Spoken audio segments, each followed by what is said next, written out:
গাইছে আমি আসামের ভিতরে সবথেকে ধনী ব্যক্তি। দেহি কনে গাইছে আমি আসামের ভিতরে সবথেকে ধনী ব্যক্তি। গুদ মারছে রে, দেহি দেখাছেন। তো ভিতরে গিয়ে দেখাই ক্যামেরা। তো ভাই কেমন আছো? হ্যাঁ ভাই ভালো আছি। আচ্ছা ভাই আমি জানাম যেটা তুমি এক মাস ইনকাম করো সেটা আমি দিনে ইনকাম করি। মারছে রে, ফকুনি ঘরের বড় লোকের পোলা।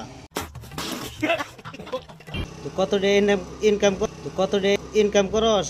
ঘরের সাইজ দিয়ে গমান গাতাছে জাঞ্জরের ফোড়া। আচ্ছা ভাই তুমি আমাকে এমন একটা বস্তু দেখাও যেটার দাম অনেক। হ্যাঁ দেহা যেন আমরাও বিশ্বাস করি, দেহা।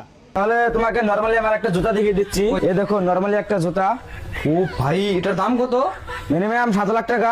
হ্যাঁ, নোডের পোলা কি কয়? তোর মায়ে বায়না খেতা হলি না হুতে, আর তুই কিন্তু 7 লাখ টাকার জুতা। আর এটা কবি আর আমরা বিশ্বাস করুম? সন্দেহ, তুই ঠিক কথা বলেছিস। শালা কালো বান্দর যাইছে দিকে, কালো বান্দর পানি দিতে গাইছি।